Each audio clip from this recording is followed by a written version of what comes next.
Ciao ragazzi e bentornati su Italian Bartender. Oggi prepariamo il Bloody Mary.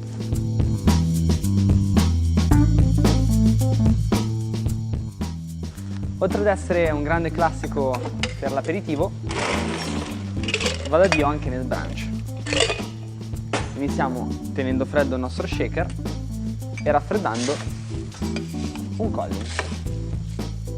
Dopodiché gli ingredienti. Cominciamo con 50 ml di vodka. A seguire l'ingrediente che caratterizza il drink, gli dà colore, da qui anche il nome Maria la Sanguinaria, del succo di pomodoro fresco. 90 ml.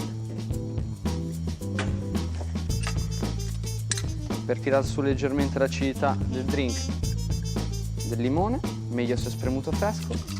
Siamo sui 20 ml circa il succo di un limone. Dopodiché andiamo a condire il nostro drink. Un pinch di pepe, un pinch di sale, 3 dash di tabasco. Poi si può sempre chiedere se il cliente lo preferisce più o meno piccante e regolarci di conseguenza. 2 dash di salsa Worcester e infine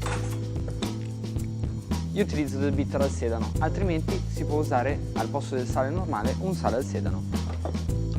Ne bastano 2 dash, giusto per dare una nota vegetale in più al drink. Cambiamo ghiaccio.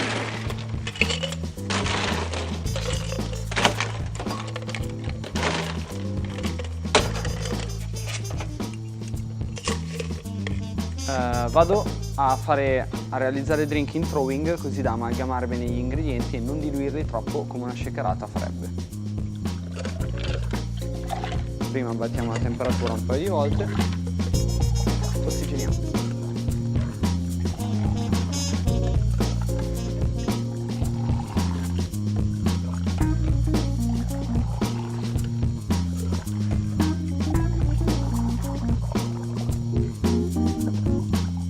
5 volte sono più che sufficienti.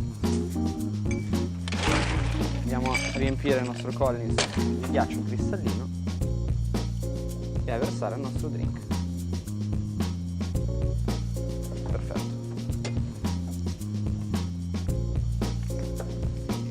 Un'ulteriore grattatina di pepe per profumare la superficie del drink. Una fettina di limone. E poi in realtà ci si può sbizzarrire un po' di fantasia. Tante persone, tanti barman utilizzano magari una costa di sedano.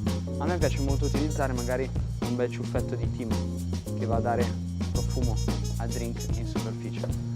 E il nostro Bloody Mary, dedicato a Maria la Sanguinaria, è pronto.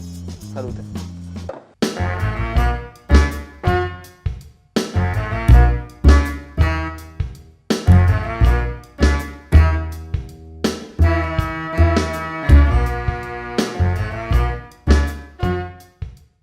Ragazzi, a parlare del Bloody Mary, uno dei drink più bevuti sia in aperitivo che nel brunch la mattina. Questo drink ha i suoi natali agli inizi del Novecento, circa negli anni 20, per mano di Fernand Petiot, un bartender che lavorava all'Harris New York Bar di Parigi. Lui semplicemente va a speziare, quindi ad arricchire di sapori un cocktail già esistente a base semplicemente di vodka e succo di pomodoro. Da qui nasce poi un drink twistato con tante varianti da tante persone. Spesso ogni cocktail bar ha la sua salsa di pomodoro o la sua salsa al Bloody Mary segreta, arricchita con varie spezie, e che crea uno dei drink ancora oggi più bevuti e ricercati al mondo. Per qualsiasi altra informazione o dettagli vi rimando alla parte del blog in cui parliamo del drink con il video della ricetta. Grazie a tutti.